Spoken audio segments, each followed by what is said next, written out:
update, sir? We land Israel?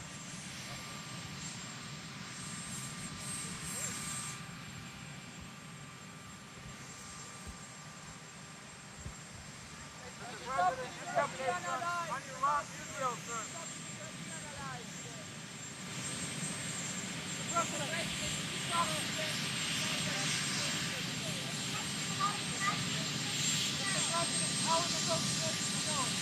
Mr. President, I believe it up.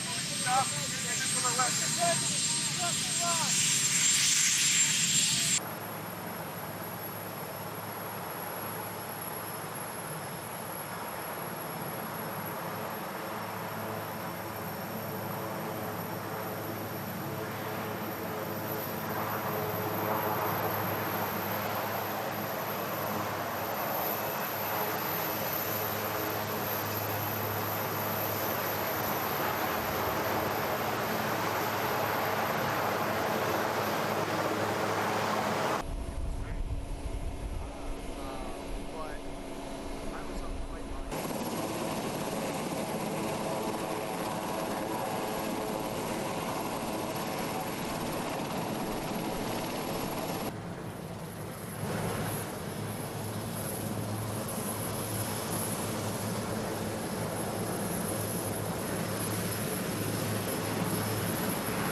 What intelligence do you have that Iran is building a nuclear weapon? Your intelligence community has said they have no evidence that they are at this point. Well, then my intelligence community is wrong.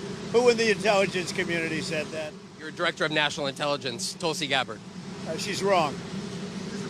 Mr. President, the Iranian foreign minister this afternoon said if the U.S. is serious about negotiations, that you would call up Israel and request that they stop their airstrikes. Will you make that request? Well, I think it's very hard to make that request right now. If somebody's winning, it's a little bit harder to do than if somebody's losing. But we're ready, willing, and able, and we've been speaking to Iran, and we'll see what happens. We'll see what happens. Is the decision that you need to make on Iran, whether to strike militarily, is this the biggest decision you'll have to make as president? Well, I can't tell you that. I have to see what happens. I can't, really say that.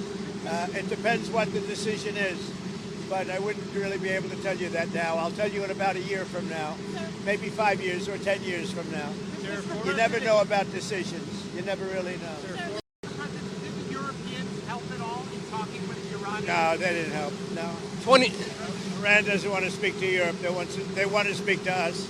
Europe is not going to be able to help in this one. 20 years ago, you were skeptical of a Republican administration that attacked a Middle East country on the idea of questionable intelligence of weapons of mass destruction. How is this moment different with Iran? Well, there were no weapons of mass destruction. I never thought there were. And that was somewhat pre-nuclear. It was there was a nuclear age, but nothing like it is today. And it looked like I'm right about the material that they've gathered already. It's a tremendous amount of material, and I think within a matter of weeks, or certainly within a matter of months. Sir, would you support a ceasefire while the negotiations happen? I might, depending on the circumstances. Would you? It's very hard to stop. I will say this. It's very hard to stop when you look at it. Israel's doing well in terms of war, and I think you would say that Iran is doing less well. It's a little bit hard to get somebody to stop. You know, they're sitting on the top of one of the largest piles of oil in the world. I just don't know why they need that for civilian work. You know, it's one thing for certain countries to say, hey, I want to have a certain amount where I can go nuclear a little bit because we need it for electricity, we need it for air conditioners, etc. But when you're sitting on one of the largest oil piles anywhere in the world, it's a little bit hard to see why you need that. Yeah.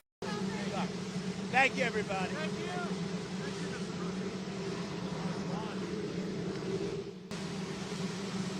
One more. Is it still your expectation that NATO countries spend 5% of their GDP on defense spending? Well, I think they should do that. I don't think we should, but I think they should. We've been supporting NATO so long. In many cases, I believe paying almost 100% the cost. So I don't think we should, but I think that the NATO countries should, absolutely. What? Like Spain decides not to? Well, NATO's going to have to deal with Spain. Spain's been a very low payer. They were always a very low payer.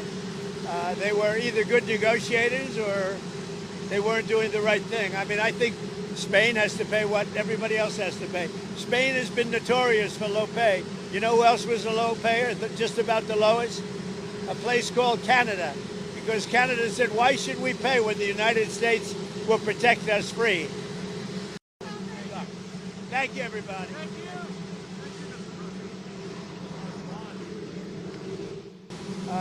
As you know, we did a very great job with India and Pakistan. And we had India in. It looks like we're going to be making a trade deal with India. And we had Pakistan in. It looks like we're going to be making a trade deal with Pakistan. And it's a beautiful thing to watch. Serbia, Kosovo, likewise, they've been fighting for years. And as you know, we brought that one to a conclusion. And now we have a couple of big ones. We have Russia, Ukraine, which is making a little bit of progress. And we have Israel, and nobody really knows what that one is all about. We're going to find out pretty soon, I guess. Thank you, everybody.